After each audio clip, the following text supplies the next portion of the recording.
Welcome to Modern Anarchy, the podcast featuring real conversations with conscious objectors to the status quo. I'm your host, Nicole. I tried to keep her quiet, but she's screaming inside of me. I tried to keep her hiding, oh, shut up.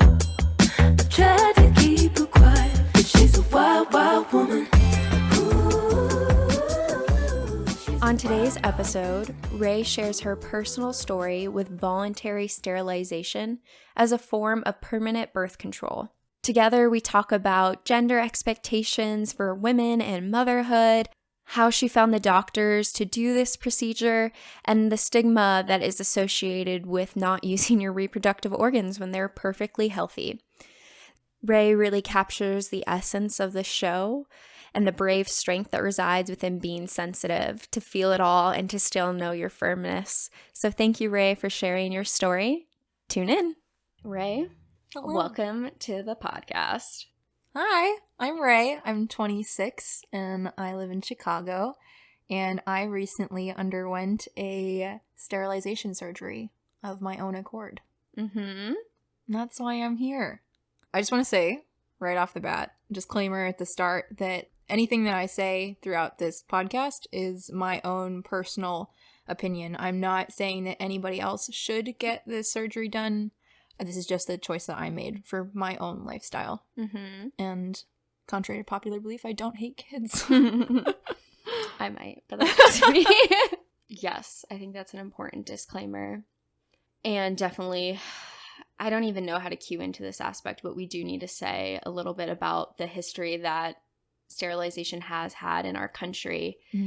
The main idea behind it is that sterilization was forced upon women of color and Yes. Hispanic women. Yes. And was denied for white women because of the white supremacist ideology that white women should be breeding and any other woman of color shouldn't be. Right. And so for years, there's been forced sterilization on these marginalized communities, and it's not been talked about. Right. And a lot of the times it happens without these women consenting to it, obviously, forced. Right, or even knowing. Yeah, or even knowing.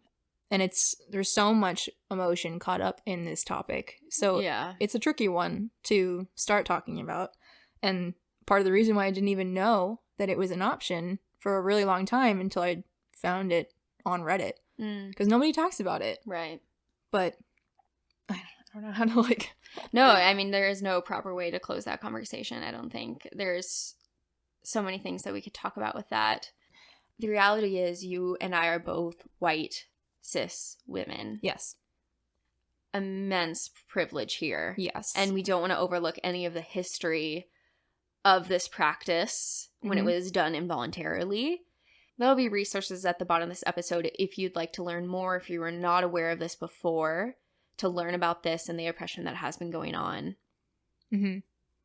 And I totally recognize the privilege that I hold in being able to even have this surgery. Right. In being able to talk to my friends about it and to be open about having done it and know that not everybody's really going to agree that with what I've done, but that the choice has been completely mine. I know that not everybody gets that choice. Certainly.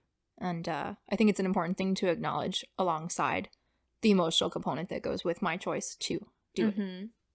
Right. There will be resources included at the bottom of this episode. If you're not aware of what Ray was talking about, there is information for you to learn more about this and the oppression that has been going on within the United States specifically. But today we're going to talk about my personal experience with voluntary sterilization surgery. More specifically, bilateral scalpectomy is what I had. I think that's how you pronounce it. I hope. Yeah. I'm not a doctor. And free. Hopefully. I haven't gotten my bill yet, but it's supposed to be free. There's been a lot of discussion on the Child Free Reddit page about people that have not been able to get it free, but you're able to appeal to your insurance company usually. Cool. This is going to be a very good conversation. Okay. So I'm already shaking. I'm yeah, excited. exactly. Okay. So starting at the beginning, someone has no idea what that is that you just said. Yes. What is what's going on? So basically, there's a lot of different ways you can do it, but sterilization surgery is a permanent form of birth control. My doctor did a bilateral scalpectomy. I think that's how you pronounce it. But basically, she went in and she took out both of my fallopian tubes. So I don't have anything. My ovaries are kind of just chilling in there. So I will still have a normal menstrual cycle. I will still hit menopause, but I will never be pregnant. Which this is different than tubal ligation, where they cut. Yes. Okay. It's very similar, but tubal ligation is usually where that's where the term get your tubes tied comes from. Yeah. Because they literally put a little tie around them. And that has the ability to be reversed. My doctor chose to do the removal of the fallopian tubes because it removes the chance of ovarian and cervical cancer.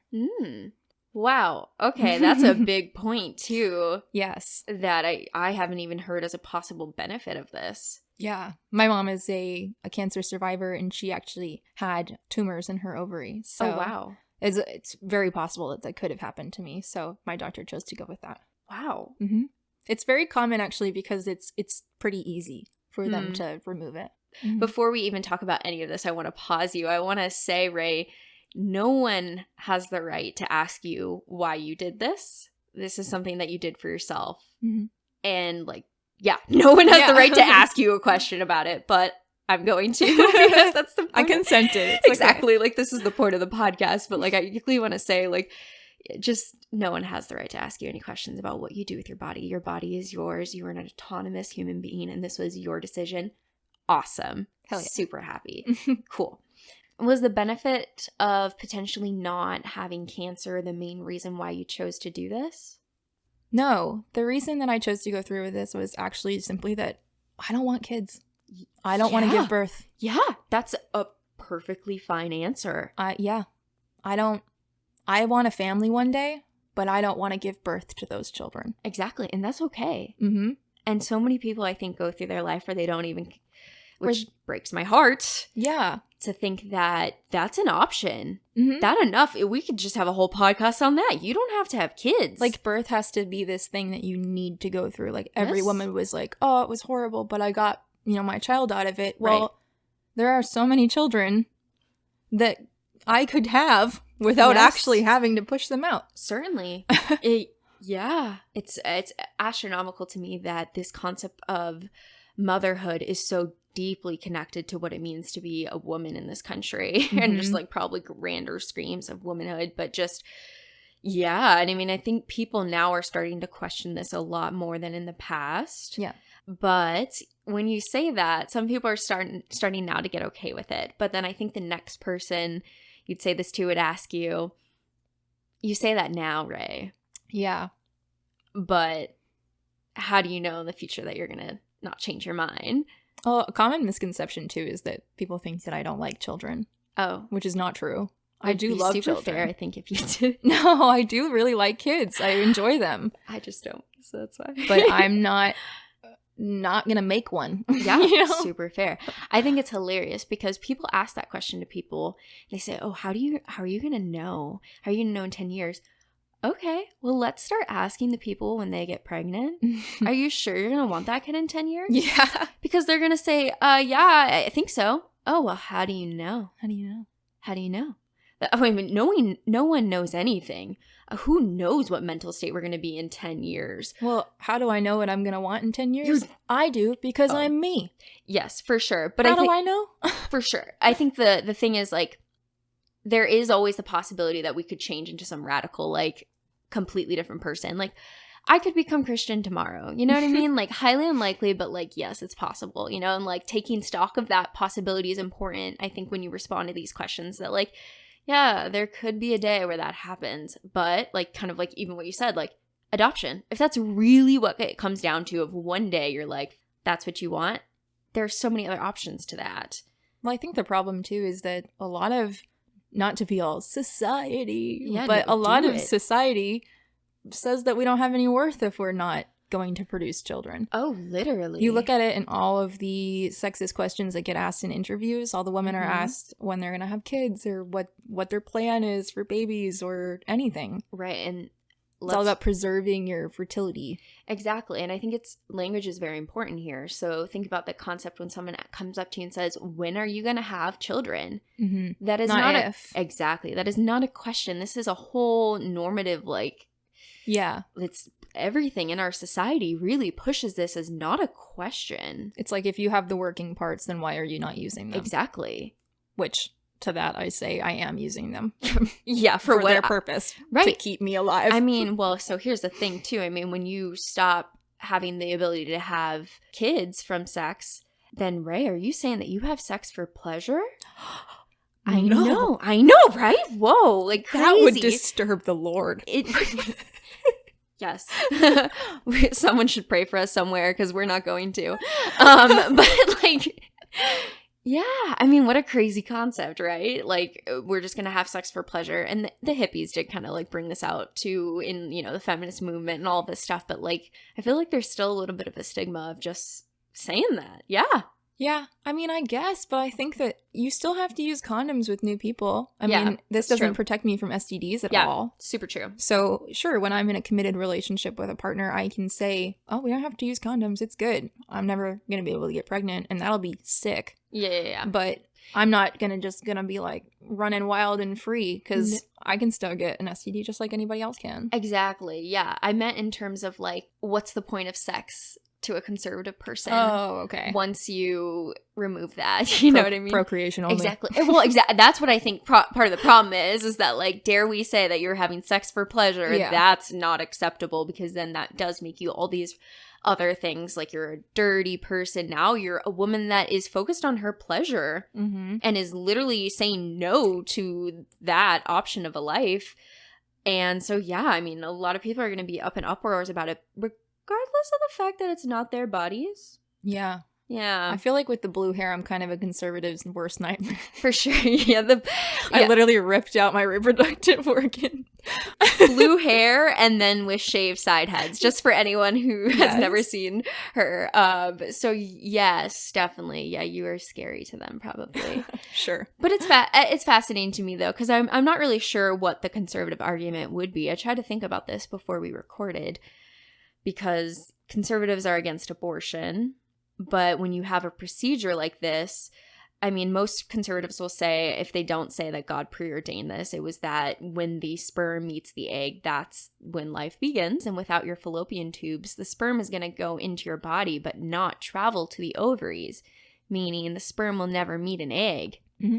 So it's almost the same thing as birth control. So if you're a conservative person, very pro-birth control, don't know why you wouldn't be pro this. Mm-hmm. But I still feel like... Well, aren't a lot of conservatives not pro-birth control? Yeah, that's a whole thing. But I feel like that's, from my understanding, that's more of a Catholic, potentially, fundamentalist thing.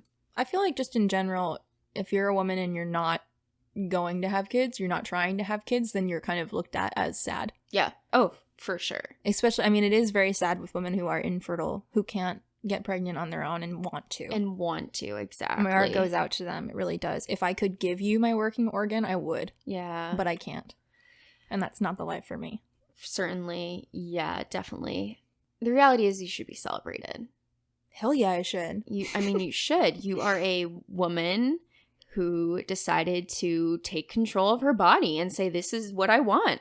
And you did that. That's amazing.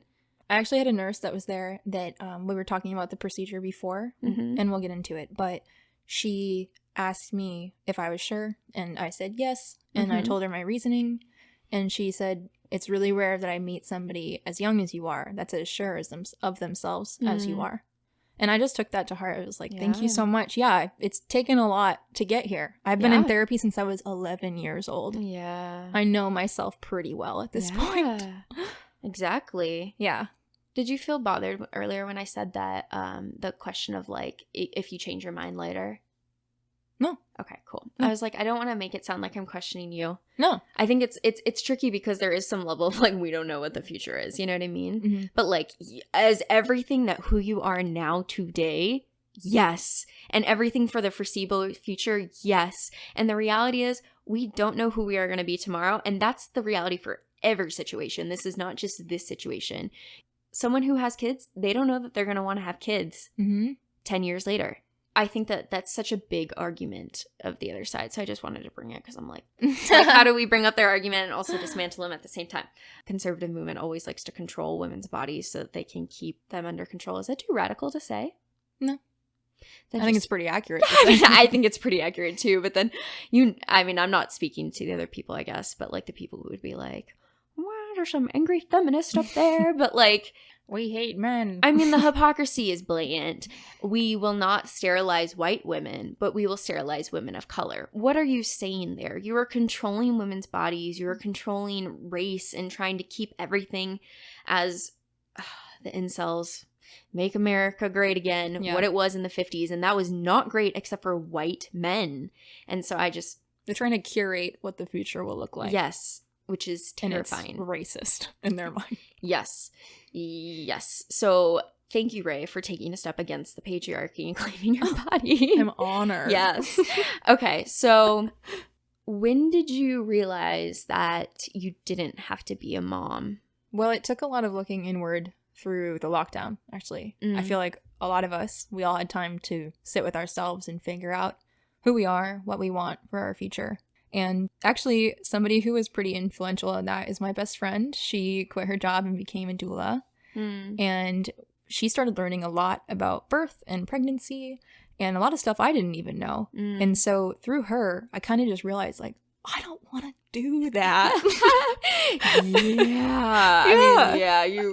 mean, I'm like, I was sitting next to the person that is so knowledgeable about this stuff. Like, it's her career now. And even my choice has only been reaffirmed since then of hearing the post-birth stories and everything. It's beautiful, it's wonderful, but it's just not something that I want to do. And so I really had a chance to think about that. Yeah, I mean, dare I say you might have more knowledge than some people who get pregnant. And just like, you even have no idea. I mean, you just spent a lot of time talking to a doula who's like, I know exactly what that process is like. And she was my next door neighbor, so we spent a lot of time talking about it. Okay. When did you first realize that it was okay to have this viewpoint, though? Because I want to pull you a few steps back, because I think a lot of people are still in this place where they're wondering if it's okay to not want kids. Yeah. I don't know. I think I kind of just decided that I was going to make it okay. Which, yes. Like, anyone listening, yes. Like, you have the power to make that decision. Yes. But I think that Reddit actually helped me a lot. Okay, tell me. Yeah. I don't know how I found it. I really have no idea. I think it was somebody linked it in a comment or something, and I found this subreddit group called r/childfree. I will link that. And it's all about living a child-free life and about all the stigma that comes with that, from people thinking that you hate children to think like it's basically a common ground for people that think like me and that don't want to have children to talk about all sorts of things, the aspect of the life. But that's where I found out about tubal ligation, sterilization, what that even was. Right. It's a community space. That's so powerful for any identity that we have in our life, to have people who mirror back the same values and provide you a place to feel safe and home for who you are. Yeah. And the first post that I saw on there was, the title was like 22 female, just scheduled my tubal ligation. Yeah. I've never been so happy. And then she just let us know what she was feeling and about how she had felt like she never wanted children, and this was finally her chance to have control over her own life. Yeah. And I resonated with that, and so I started looking it up. I just Googled it, and then I was going in. Which I think this is also what kills me. Yeah. How many people could benefit from knowing about something like this? Why is this not being talked about on places like YouTube, where people frequently put out their personal experiences? So many of these topics are frequently things that only exist in a Reddit thread.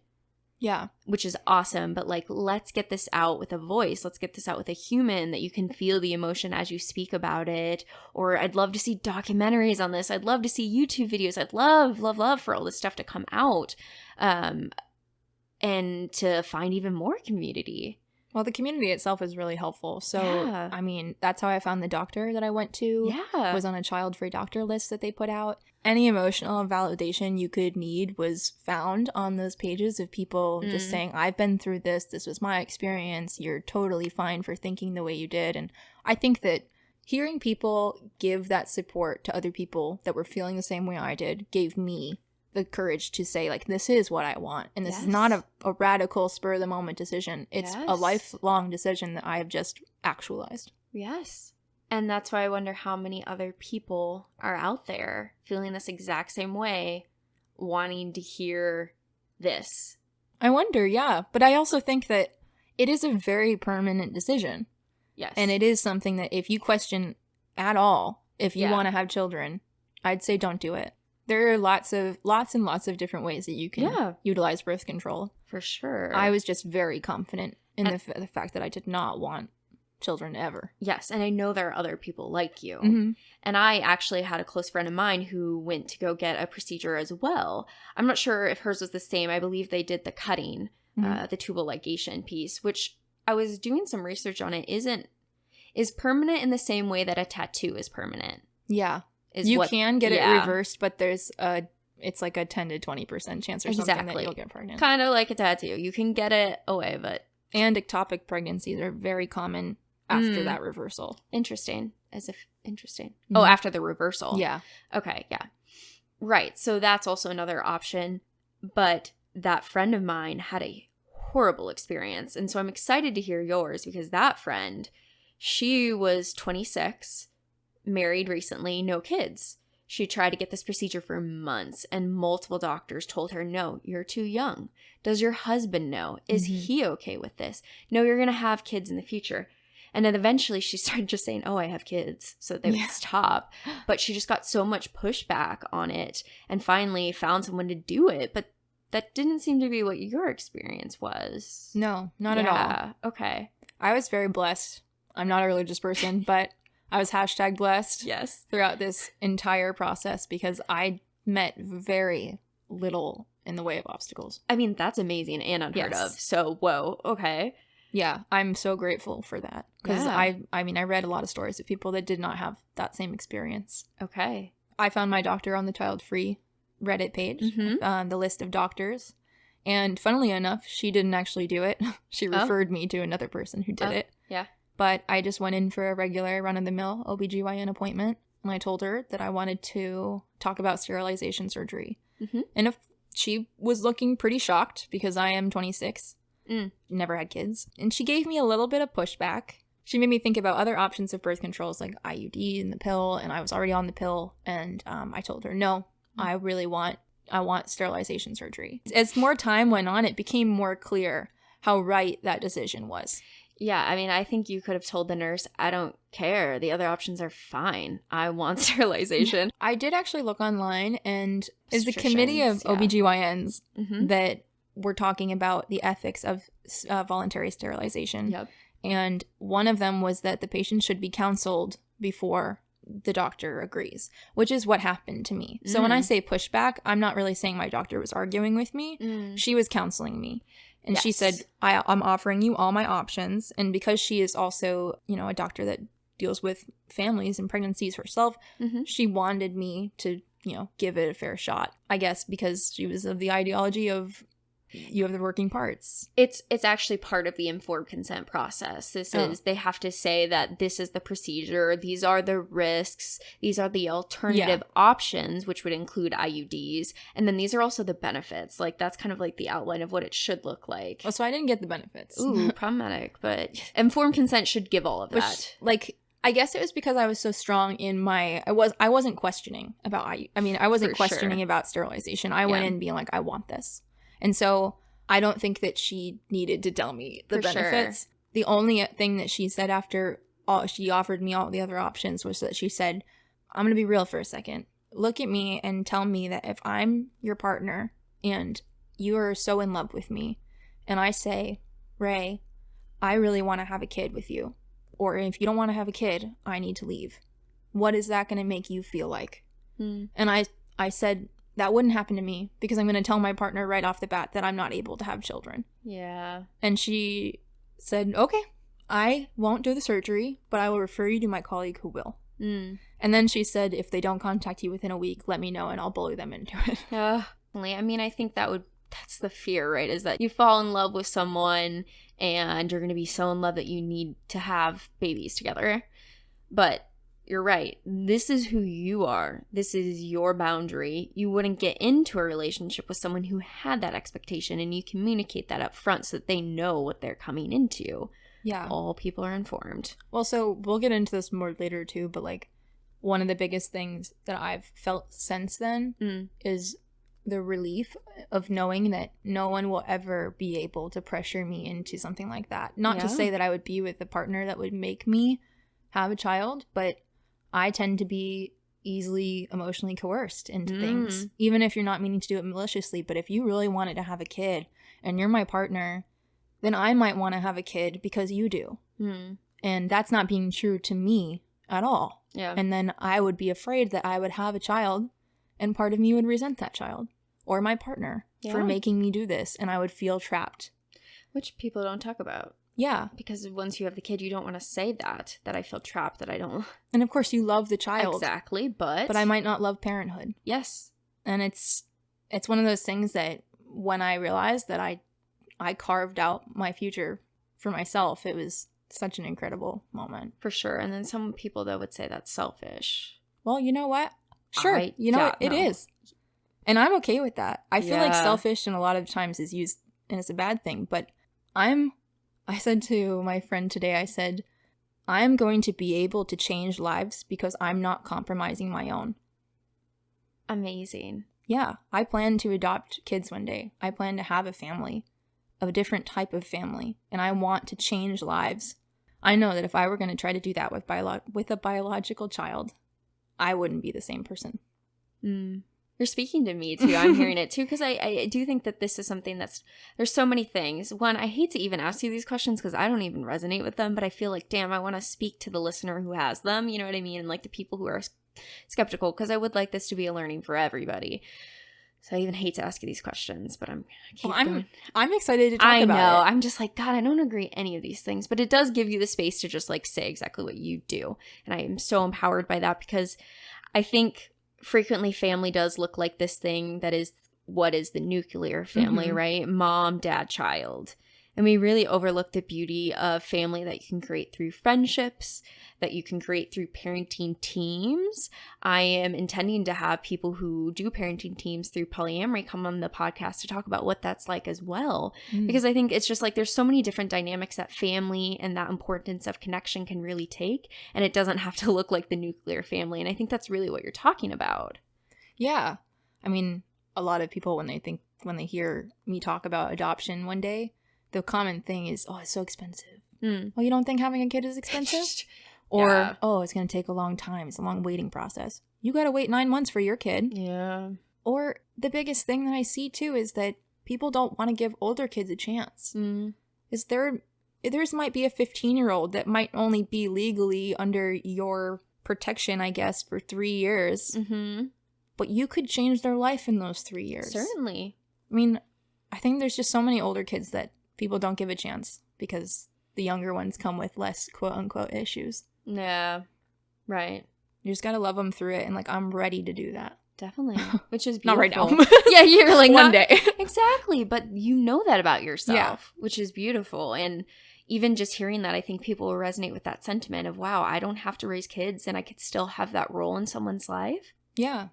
It's like raising somebody over the age of 12 is different. It's a different process of how you talk to them. I feel like I relate to people more than I relate to children. I don't really know how to take my complex emotions and put them into simple words. I need to be able to like cry it out with someone. Yeah.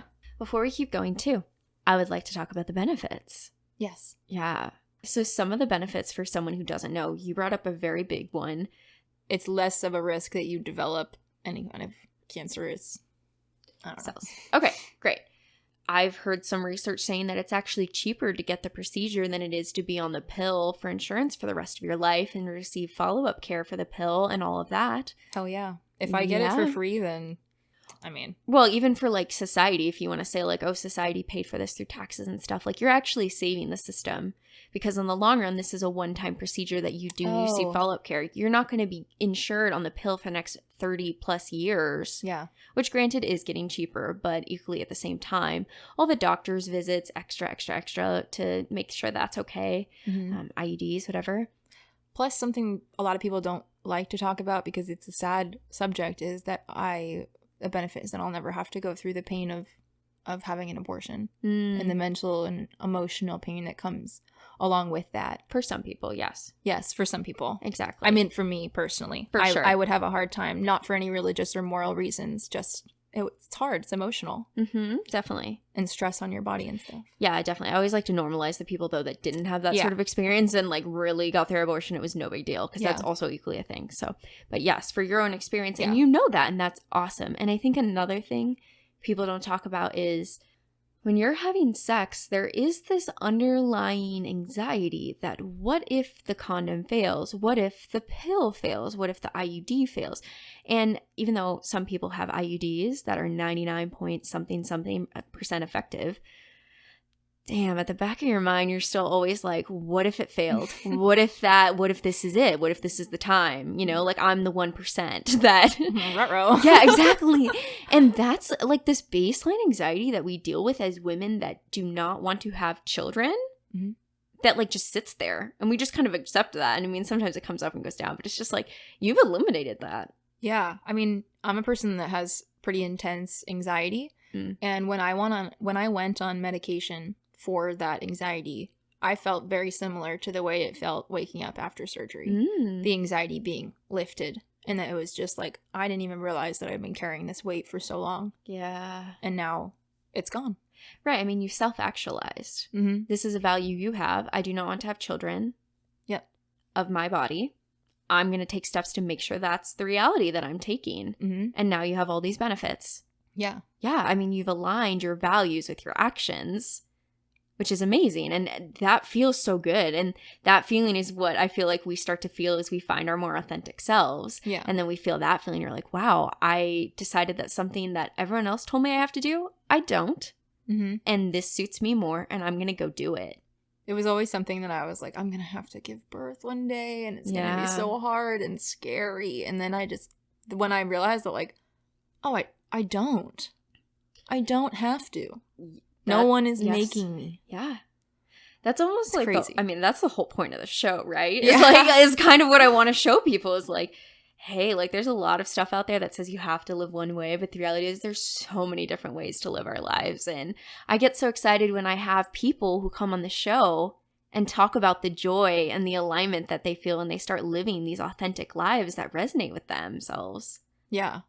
It's pretty rad. I'm not like soak in it, feel it, like tell them, like it feels good. Yeah, and it's totally fine to not. I'm one of those people. It's like you gotta have a valid reason for things. It's just the way that I live.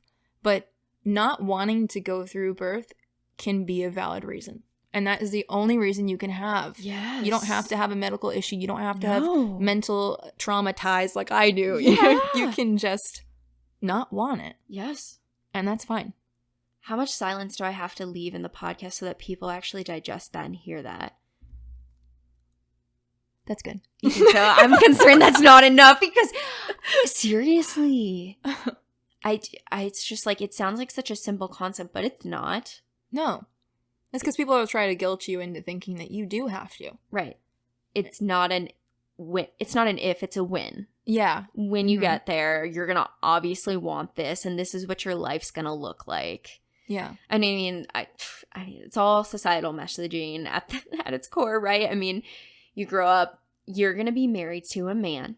You're going to have kids, and you're going to live in a house with a white picket fence, blah, blah, blah, blah. And then, you start taking these steps out of that dynamic. I feel like the first step, once you get out, you're like, I don't have to listen to any of these. Like, actually, wait. Yeah. I was having a conversation with my friend not too long ago, and we were talking about what we're most afraid of. And she said that you're afraid of feeling trapped. And I don't think I ever realized that. But in getting this surgery, I freed myself from the ability to be trapped by a situation. I feel more free now than I ever have to have control over the way that my future goes. And I think it's important to say not just by a situation that you don't want. Yeah. That's the biggest piece, is this, you don't want it. All right. Great. You're an autonomous human being living here, and you can take the steps to change that. Amazing. I hope anyone listening who is resonating with everything that Ray's saying really just takes a moment to question the messages that they've heard that told them they couldn't do this, and recognize that there are other ways. Take those messages and just throw them out. Yeah, that's a nice way. Put them in the garbage. That's a nice way to say what I want to say. Of just like, screw it. You don't have to do that. You don't have to do that. And I just wish more people talked about that with confidence and pride and not a sense of shame and stigma. And, if you want to do it and you're afraid of how people are going to react, look online. See how other people have handled that kind of adversity. Because I'm not going to lie, I've met it already, just a little bit. I haven't been very open about the procedure yet because it only happened a week ago. Mm-hmm. But I've told a couple of people so far. Okay. And it hasn't turned out awesome. Ooh, tell me. It's more just that they don't really understand. And it's kind of like, why would you make such a serious decision so young? That's a big thing, is that people think that because of my age, that I can't be trusted with my own life. How does it feel to have those people question you? Ugh, I can't even. There's no words. It's just, I don't know if that's some. Take your time. It's okay. Yeah, it just feels like invalidating. Like, because of how old I am, that means that I can't possibly know what I want for myself.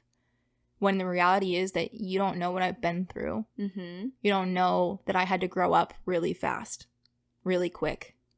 And I learned a lot about myself through that. Right. And you've been in therapy. You know yourself. Like, I mean, there's just so much development that you've done that no one would know where you're at. And it's just, I mean, I think it's an ageist thing of claiming that you don't know your body. You're not going to know the future. Yeah. I just don't see how anybody who's been in therapy for 15 years doesn't know themselves. Yes. I mean, plug therapy always. But again, that's why I want to bring up that argument of like, we don't ask the 24-year-old that gets pregnant, are you going to be happy with this when you're 34 and you didn't enjoy your 20s? Yeah. We just don't. We don't ask that. We say, okay, they're pregnant. They're going to take it up and they're going to figure it out.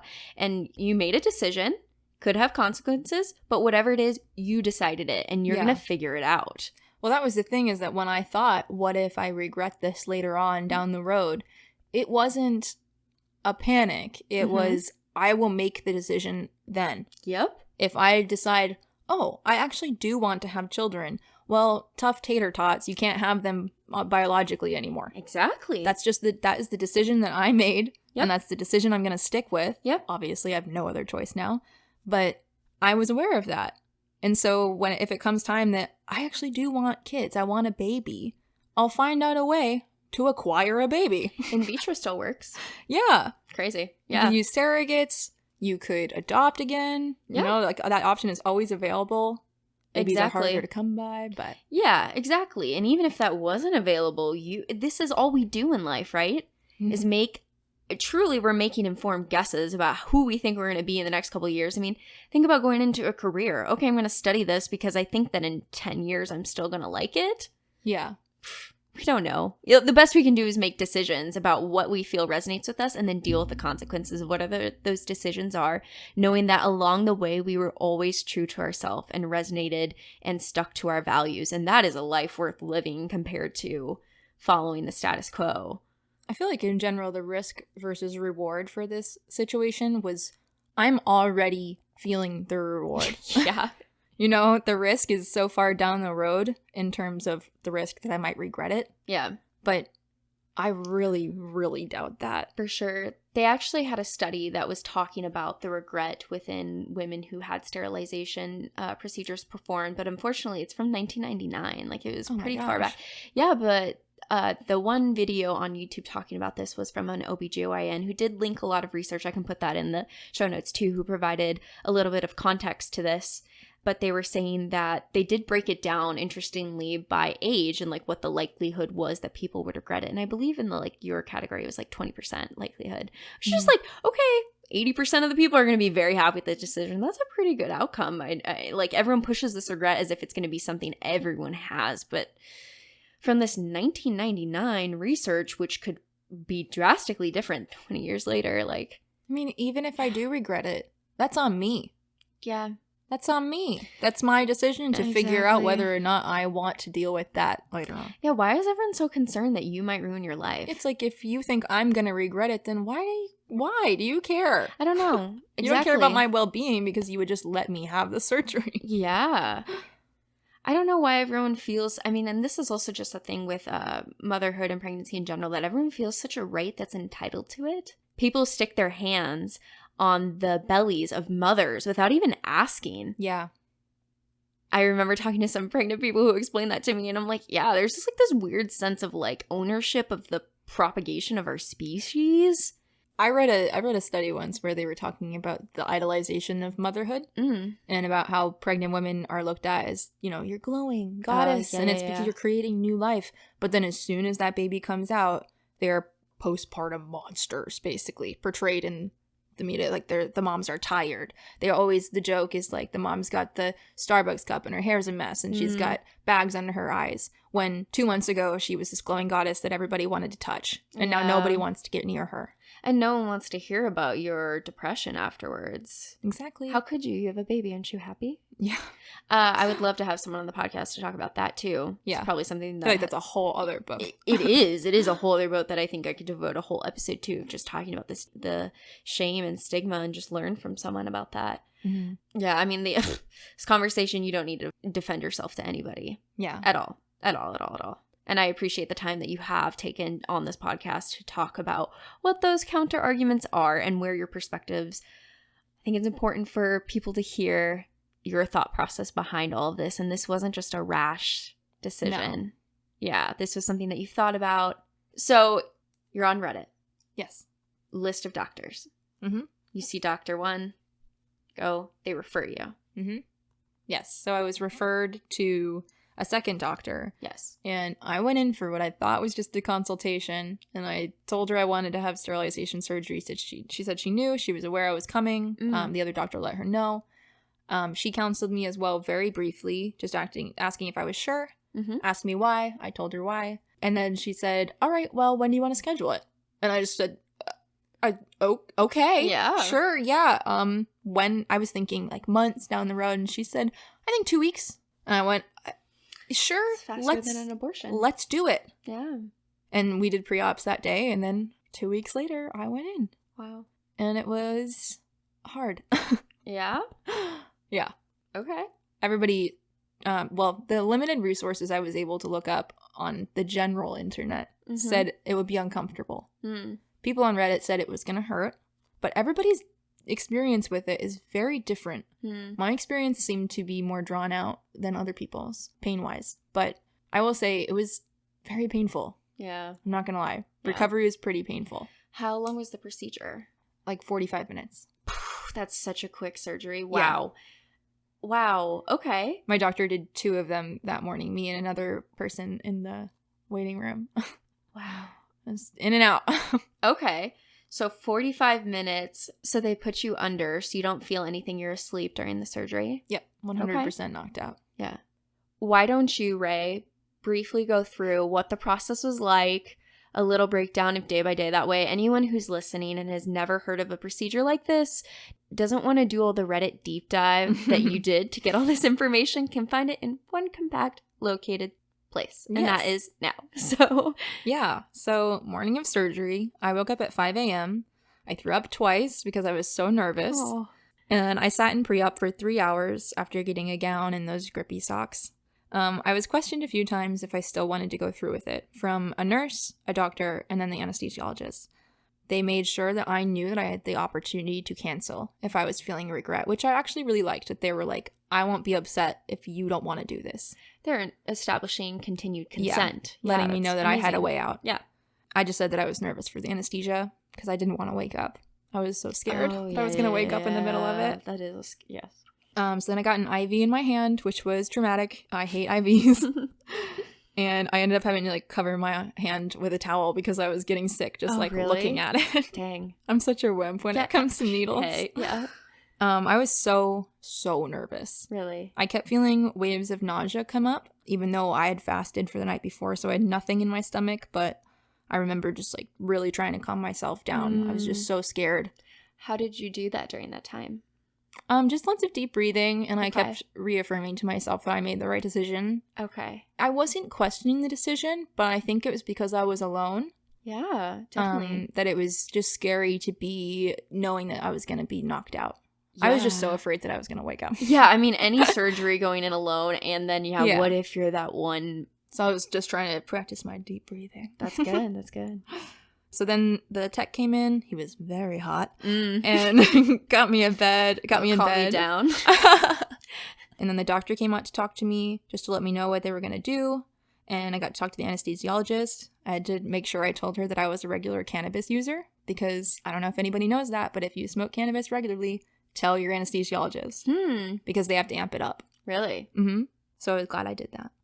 And then I got wheeled into the operating room, which is a lot smaller and more crowded than I thought. Like there was stuff everywhere. Really? And everybody was rushing around and asked me to scoot myself onto the table. And then the anesthesia was given to me through an IV, and holy shit does that hurt when it goes in. Really? It felt like fire. Really? It really hurt.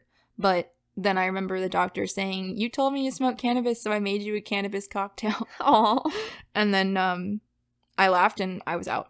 Wow. I don't remember falling asleep. Usually I kind of remember seeing it all black out, but I don't even remember that. I was kind of shocked to wake up in a hospital, though. I thought I was waking up in my bed. Huh. But then a nurse noticed my heart rate spike and came over and told me everything was going well and I was okay. Yeah. Shout out to Barbara. Lovely. You're a real one. I stayed there for like 30 minutes and then I was brought back into the pre-op room. I was kind of shocked because they made me stand up and walk around right away. Oh. And it was fine and I was just weak. But Yeah. they were like, you can't leave until you use the bathroom. Oh, wow. I sat down, I was given water and crackers, and then they told me I could call my person to come get me, which is my best friend, and then I needed to wait until she came, then I could go home. Wow. It sounds so much easier than I would have imagined. It was incredibly casual. Huh. Yeah. It was not a big deal. I mean, they're doing 3 of these a day. Yeah. Yeah. It was real cash. Hmm. Yeah, and then so eventually my friend showed up, and I got to have my IV taken out, thank God, and go home. Mm-hmm. And I asked for more of those. They give you these crazy, humongous pads. Oh. Like they give women after they give birth. Yes, I know what you're talking about, yeah. And those mesh underwear. Yeah, I know super exactly sexy. what you're talking about. I'm not even kidding you. I wore those for 3 days. So pregnancy people, people who are pregnant talk about stealing those from like the hospital because they're good. That mesh underwear, man. It sounds so weird and like uncomfortable because I think of mesh and I think of like fishnets for some reason, but oh my God. It stretches. It's much so more. stretchy and it doesn't dig in at all. Yeah, but like you're only gonna want to wear that when you're wearing that big of a pad for a reason. Yeah, like but other than that, no. Well, that's one thing I learned. You bleed a lot. Oh, really? I bled a lot afterwards. I expected like my ovaries to hurt, inside, but most of the pain was from the incision on my belly button, as well as shoulder pain, actually. Interesting. Yeah, so the gas that they pump into you to inflate your body so that they can see. I just see Willy Wonka. I know, yes! Yeah, Willy Wonka. Yeah, it's fine. The gas that they pump into you, it gets caught underneath your diaphragm, and it pushes on a nerve or irritates a nerve that presents as shoulder pain. And holy crap, is that intense. Yeah. It hurts a lot.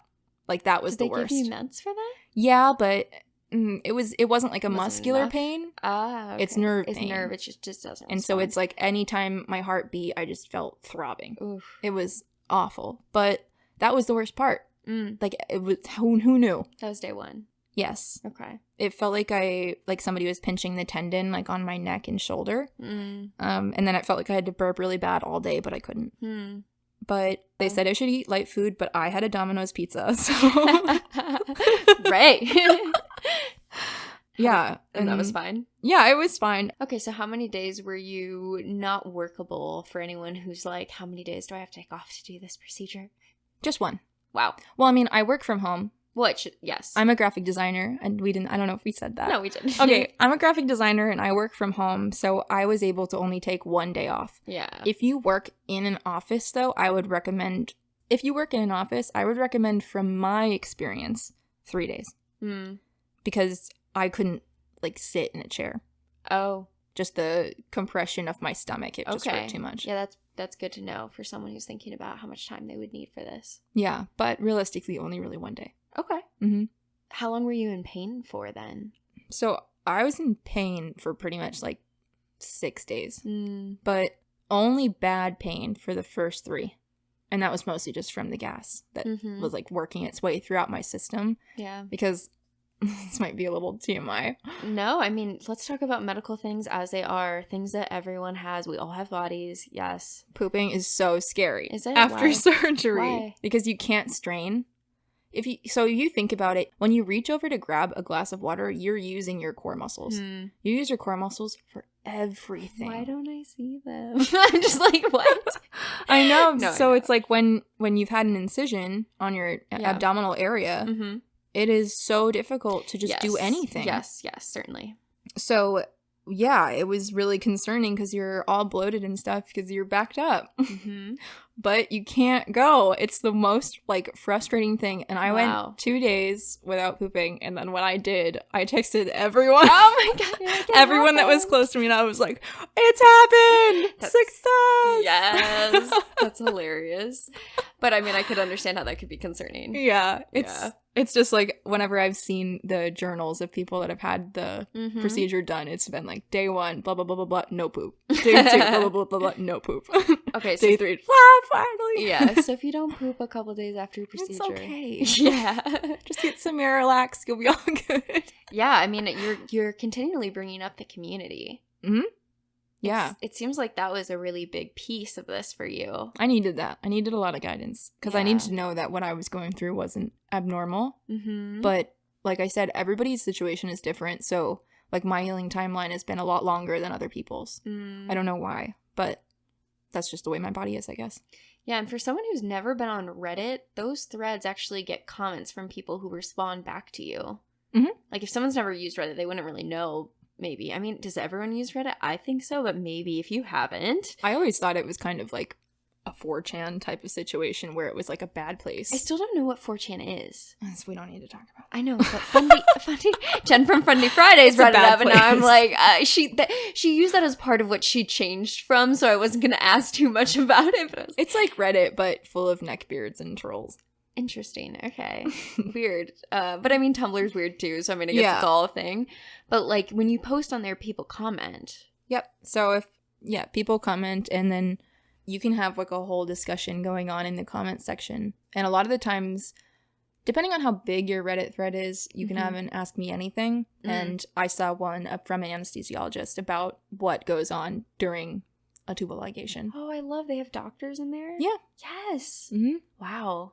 Yeah, there are plenty of doctors that were, they're just hanging out at home to sign on and give their expertise for free. Dang, so the resistance of, like, freedom for ovaries is on this Reddit thread. Wow. So there's one for, it's r/child-free, and then there's also r/sterilization, which is more, child-free is more like the lifestyle, I guess. Okay. It can, but I will say, I will caution, it can be a toxic place. I'm not gonna lie. It's a melting pot like the internet is in general. There are people that take it to an extreme. There are people that hate people that have had kids, that hate children, and will gladly talk about it. But it's one of those things, it's like when you go thrift shopping. You gotta weed through some things you're not interested in to get to what you are. Right. And any community that welcomes everybody is going to have the problem of some people who might not adhere or have different views. There's going to be different perspectives. But still, I mean, that does sound like, even if it's not the perfect place right now, it seems like the most ideal place. It's great for resources, I would say. I mean, Ray, where else are people going to go? Nowhere. I mean, like, honestly, there's no other option. Like, how else would someone learn about this? It's not on YouTube. I mean, there might be blogs about it, maybe, like articles. Did you find anything? No. That's the thing. I mean, there's lots about forced sterilization. Yes. Lots about that, but there's very little in the way of actual people that have had it done talking about it other than on Reddit, as far as I know. Yeah. But I've seen a lot of what is tubal ligation, what happens after the surgery from different hospitals' websites that give pretty detailed, but you have to look up the name, and I didn't know what that was called. Right. And I mean, all of that's great medical knowledge, but people. Yeah. Are the people. How does it feel to be talking about this on a podcast? It feels awesome. I still can't, I'm still kind of can't believe that it's over, that I did it. And that, like, I get really emotional when I talk about it, because, like, I have control over the way my life is going to go now. And it's an incredible feeling. That's beautiful. Yeah. You know, I think part of the show when I bring people on is I want to recognize them as leaders. And you're here talking about this with extreme vulnerability. Right? This is where I look at you and say, that's a beautiful thing. Thanks. It felt like, so we're recording this podcast before I tell my parents. Yeah, I mean, that's big. I'm not worried to tell my parents because I feel like they're very accepting of who I am and my decisions. But it's definitely going to shock them, I feel. And I've been rehearsing what I'm going to tell them. Yeah. And all I can think about is just telling them that, like, I've never been happier than I am right now. Yeah. That, like, I took matters into my own hands. Yes. And that I was brave enough to do that. Yeah. Because I was always kind of like the wallflower who didn't speak up for what she wanted and was always kind of emotionally manipulated by boyfriends in terms of kind of like trying to be molded into what they wanted. So it feels incredible to not only like figure out who I am and keep working on the mold for who I want to be, but realizing that like this was a decision that was 100% my own. Yes. And the fact that I didn't tell my parents, like, that's a really big thing. I share everything with my parents. And so hopefully if they're listening to this after the fact, they realize that that was why, it was for me. And I didn't want anyone to get in the way of that. That's powerful, Ray. Yeah.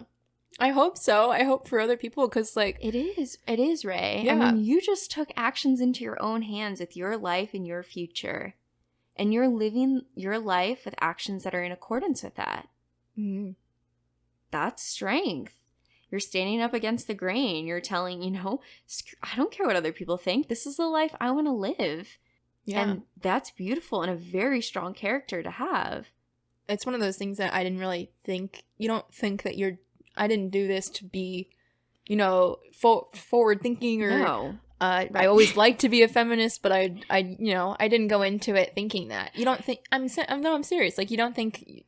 For sure. No, that's my job. Like, that's my job to look at you and be like, you're awesome. Like, I want you to see it. I want you to see how strong that is. And I know that wasn't your reasoning. I'm here to mirror you and just be like, wow. Like, I look at you with such strength to be here on this podcast that is going to be shared across the world. We have people listening in different countries, which is really cool. Yeah. And they're going to be hearing the words that you're talking about with the conviction and the open honesty and vulnerability. And that's amazing. And I just want to say thank you. And thank you doesn't feel like the right words. I just hope you see what strength this is to be talking about something that is not talked about ever.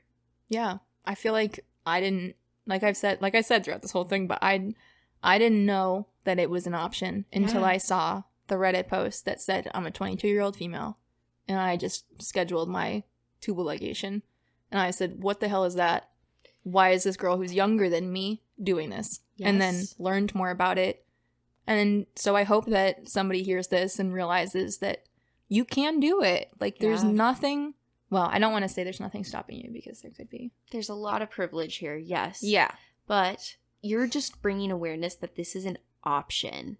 I'm sure there's tons of people who have thought to themselves, yeah, I don't really want kids, but there's nothing I can do with it. I'm just going to keep taking this pill, using this IUD, condom, or being celibate until I die, until I go to menopause, I mean, I didn't know there was another option. Yeah. One thing that I struggled a lot with when I first started thinking about whether or not I wanted to do this was I have these working parts that will produce a baby. And there are so many people out there who would give their arm and a leg to have those parts to be able to produce a baby. And I was throwing it away. But if you want to call that selfish, then do it. I'm not really bothered by that anymore. If people calling me selfish, because sure, I am. I'm doing this for myself. But I'm doing this for myself so that I can better someone else's life later on down the road. Right. And I'm not going to be any use to that child if I'm not at my peak. Yep. So, sure, I'm selfish, but I'm paving the way for less selfishness later on. Amen. Also not religious, but I believe in the message. Yes, Ray. Yes. You're preaching. Yeah. I hope people take that to heart. Is there anything? I feel like we covered a lot about what it looked like, the emotions, all the pieces. I would say if you're considering doing this, to have a support person. Mm-hmm. I had my sister and my best friend. Luckily, the best friend lives really close to me. So she was there for me right after surgery. She was there for me the couple days after. And I don't know if I would have been able to do it without her. Yeah. You need somebody there for you. Yeah. Whether it's to take out your trash when you can't lift over 10 pounds. Yeah. Or to tell you made the right decision. Mm-hmm. Because you... Sorry. It's okay. Feel it. This is a space. You need your support person to be able to tell you that you are the person who knows yourself the best. And I don't think those people are very common. Right. And those are the people that you want to surround yourself with in your life. Yeah. Those are family, the chosen family that we have around us that mirror back to us the things we don't even see in ourselves. Yeah. Which is also a strength, right? To be able to say when we need help. Not everyone does that. Yeah. And Don't be afraid to ask for help. Yes. Thank you for sharing that. Thanks. One of the things I like to ask everyone on my show is, what is one thing that you wish other people knew was more normal? Well, not wanting to have kids. Is that going to be your thing? I mean, like, yeah. Not wanting to give birth. Not wanting to have children, but wanting to have a family is a very normal thing. And family comes in a bunch of different shapes and sizes and orientations. Oh, yeah. Numbers. Yeah, we're going to talk about all of that on the podcast. Yeah. Yes. I don't even know if I have anything beautiful to say for that, because I feel like it stands strong enough on its own. Yeah. There's nothing more to say on that. That is what it is. That is okay. Mic drop. Yeah, let's normalize it. People can sit and think on that. Hell yeah. Yes, this has been so much fun. Thank you so much for sharing your story. I really appreciate it. Thank you. If you enjoyed today's conversation, then subscribe for new episodes released every Wednesday, and follow us on Instagram at Modern Anarchy Podcast, where we open up a dialogue about all of these topics. Otherwise, I'll see you next week. And a special thanks to one of my favorite artists, Yor Smith, for the intro and outro song to this show.